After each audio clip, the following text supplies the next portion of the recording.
नाजरीन, असर टाइम्स के वर्ल्ड न्यूज़ में आपका खैर मकदम है। आइए सबसे पहले आपको सुनाते हैं सबसे ज़्यादा खुशी की खबर।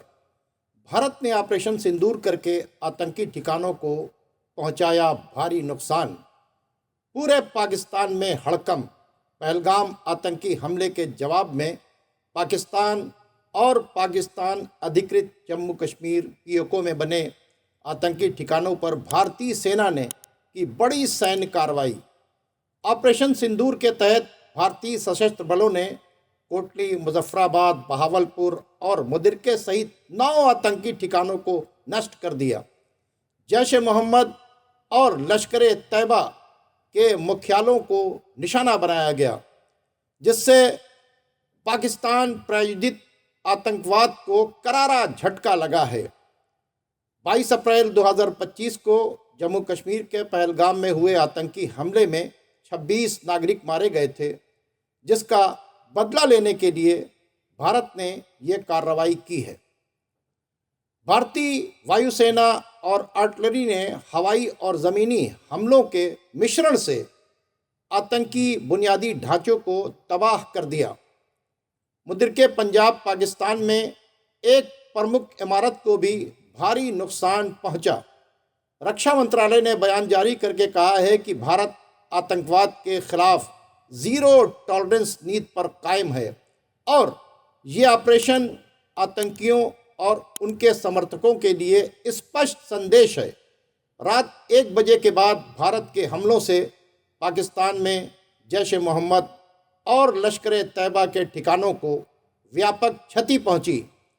हालांकि हताहतों की सटीक संख्या अभी स्पष्ट नहीं है।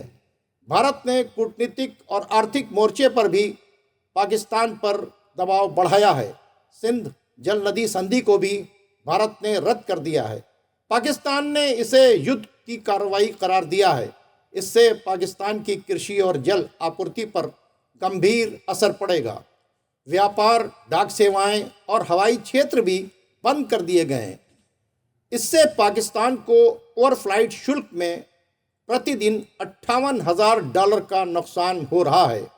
अटारी वाघा सीमा बंद। द्विपक्षीय व्यापार पूरी तरह ठप हो गया है। पाकिस्तान ने अभी तक प्रत्यक्ष जवाबी सैन्य कार्रवाई की पुष्टि नहीं की है, लेकिन नियंत्रण रेखा पर 25-26 अप्रैल से लगातार गोलाबारी जारी है। भारतीय सेना भी इसका मुंहतोड़ जवाब दे रही है। पाकिस्तान के रक्षा मंत्री ख्वाजा आसिफ ने कहा, भारत के किसी भी हमले का जवाब दिया जाएगा और अगर हमारा अस्तित्व खतरे में पड़ा तो परमाणु हथियारों का उपयोग भी संभव है। रक्षा विशेषज्ञों का मानना है कि पाकिस्तान जवाबी कार्रवाई की योजना बना रहा है। नाज़रीन, ये पहली बार नहीं है जब भारत ने पाकिस्तान के आतंकी ठिकानों पर हमला किया। 2016 में उरी हमले के बाद पीओके में सर्जिकल स्ट्राइक की गई। 2019 में पुलवामा हमले के बाद बालाकोट एयर स्ट्राइक कर आतंकी बुनियादी ढांचे को भारी नुकसान पहुंचाया गया। 1971 के युद्ध में तो हमारी नौसेना ने कराची बंदरगाह पर हमला कर पाकिस्तान की अर्थव्यवस्था को बड़ा झटका दिया था। दोनों देश इस समय हाई अलर्ट पर हैं। भारत ने अपनी सेना को कार्रवाई की खुली छूट दे दी है। पाकिस्तान की परमाणु धमकी ने तनाव और बढ़ा दिया है। अंतर्राष्ट्रीय समुदाय स्थिति पर नज़र रखे हुए है।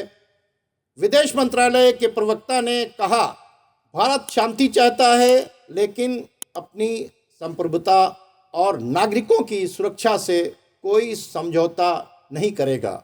नाज़रीन, भारत ने ये स्ट्राइक ना ही मिलिट्री बेसिस के ऊपर की और ना ही किसी पब्लिक प्लेस के ऊपर की, और इस स्ट्राइक के बाद भारत ने ये मैसेज दिया है कि हम सिर्फ और सिर्फ जहाँ से दहशतगर्दी का संचालन किया जा रहा है, हम वहीं पर ही अटैक करेंगे। नाज़रीन, इस वक्त पूरी दुनिया की तरफ से ये प्रेशर बिल्टअप किया जा रहा है कि किसी तरह से ये जंग जो है आगे नहीं बढ़े, लेकिन उसके बावजूद हम पूरी तरीके से अलर्ट हैं और जैसा भी पाकिस्तान की तरफ से जवाब आएगा उसका मुंह तोड़ जवाब फिर दिया जाएगा। नाज़रीन, आइए चलते हैं मिडिल ईस्ट की तरफ। मिडिल ईस्ट के अंदर हालात जस के तस बने हुए हैं और आज भी इज़राइल ने गज़ा के ऊपर अटैक करने के बाद वहाँ पर तकरीबन 2 दर्जन से ज़्यादा लोगों को शहीद कर दिया। आज तक अभी गज़ा के अंदर किसी तरह की सप्लाई भेजने का कोई कॉन्क्रीट प्रोग्राम नहीं बनाया गया है और उसकी बुनियादी वजह है कि इज़राइल जो है अपनी बर्बरता से बाज नहीं आ रहा है। दूसरी तरफ नाज़रीन, एक ये खबर आ रही है जो आप अलमायदीन के ऊपर जाकर देख सकते हैं कि ओमान ने अमेरिका और हौती के बीच में एक पैक कराया है। हालांकि यमन की तरफ से इसकी कोई ऑफिशियल तस्दीक नहीं हुई है और वो ये है कि हौती जो है अमेरिकन वॉरशिप्स के ऊपर अब कोई हमले नहीं करेगा और अमेरिका भी हौती के ऊपर कोई हमले नहीं करेगा।